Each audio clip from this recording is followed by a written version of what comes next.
দিনে একবার হলেও এই ইস্তেগফারটি পড়ুন, আল্লাহ পাক রব্বুল আলামিন সকল গুনাহ ক্ষমা করে দিবেন এবং মৃত্যুর সাথে সাথে আল্লাহ তাআলা জান্নাতের ব্যবস্থা করে দিবেন। আমরা অনেকেই আছি আল্লাহর কাছে ইস্তেগফার করি না, ক্ষমা প্রার্থনা করি না।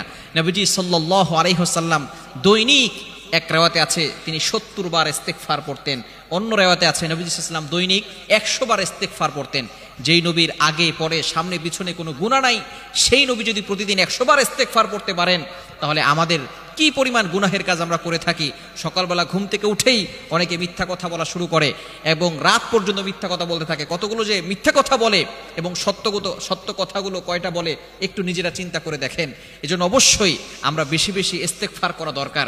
নবী সাল্লাল্লাহু আলাইহি ওয়াসাল্লাম জানিয়ে দিয়েছেন, মান লাযিমাল ইস্তিগফার জাআলাল্লাহু লাহু মিন কুল্লি যিকিন মাখরাজা। যে ব্যক্তি ইস্তেগফারের সাথে আঠার মতো লেগে থাকে, তাহলে আল্লাহ পাক রব্বুল আলামিন তাকে সকল ধরনের বিপদ আপদ থেকে, প্রটেক্ট ফ্রম অল অ্যাক্সিডেন্ট, সকল বিপদ আপদ থেকে হেফাজত করে দেন। বলেন সুবহানাল্লাহ। যে ব্যক্তি আঠার মতো ইস্তেগফারের সাথে লেগে থাকে, আপনি আস্তাগফিরুল্লাহ আস্তাগফিরুল্লাহ আস্তাগফিরুল্লাহ এটা পড়বেন, তবে যেই ইস্তেগফারটা আপনি দিনে একবার হলেও পড়বেন সেটা হচ্ছে সাইয়্যিদুল ইস্তেগফার। বুখারী শরীফের হাদিস। সাইয়্যিদুল ইস্তেগফার কে কে পারে দেখি? মাশাআল্লাহ, সাইয়্যিদুল ইস্তেগফারটা শিখবেন। সাইয়্যিদুল ইস্তেগফারটা হচ্ছে আপনাদের বাসার জন্য হোমওয়ার্ক। এখন বর্তমানে অ্যান্ড্রয়েড ফোন আছে, ইন্টারনেটে সার্চ করবেন সাইয়্যিদুল ইস্তেগফার, দেখবেন বাংলা উচ্চারণ সহকারে লেখা আসবে। নবীজি সাল্লাল্লাহু আলাইহি ওয়াসাল্লাম জানিয়ে দিয়েছেন, শাদ্দাদ ইবনে আউস রাদিয়াল্লাহু তাআলা আনহু তিনি বলেন, যে ব্যক্তি সকালে একবার ইস্তেগফার পড়বে সাইয়্যিদুল ইস্তেগফার, ওই দিনে যদি সে মারা যায়, আল্লাহ পাক রব্বুল আলামিন তার গুনাহ ক্ষমা করে দিবেন এবং তার জন্য জান্নাতের ব্যবস্থা করে দিবেন। গুনাহ ক্ষমা করবেন, জান্নাতের ব্যবস্থা করে দিবেন।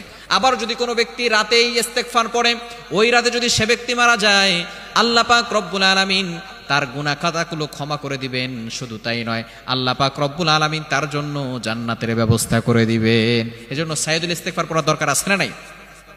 আল্লাহুম্মা আনতা রাব্বি লা ইলাহা ইল্লা আনতা খালাকতানি ওয়া আনা আবদুকা ওয়া আনা আলা আহদিকা ওয়া ওয়া'দিকা মাসতাতা'তু আউযু বিকা মিন শাররি মা সানা'তু আবুউ লাকা বিনি'মাতিকা আলাইয়া ওয়া আবুউ লাকা বিযামবি ফাগফিরলি ফাইন্নাহু লা ইয়াগফিরুয যুনুবা ইল্লা আনতা।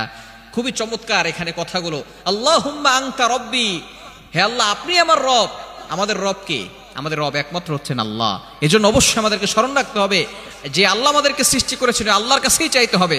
আপনি আল্লাহর কাছে ক্ষমা প্রার্থনা করছেন, আপনি আল্লাহর কাছে চাচ্ছেন, আল্লাহর কাছে গুনাহ মাফের জন্য বলতেছেন।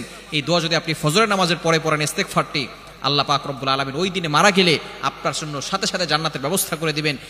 এমনকি গুনাহ খাতাগুলো ক্ষমা করে দিবেন। গফিরা লাহু মা তাকাদ্দামা মিন যামবি all previous sins will be forgive.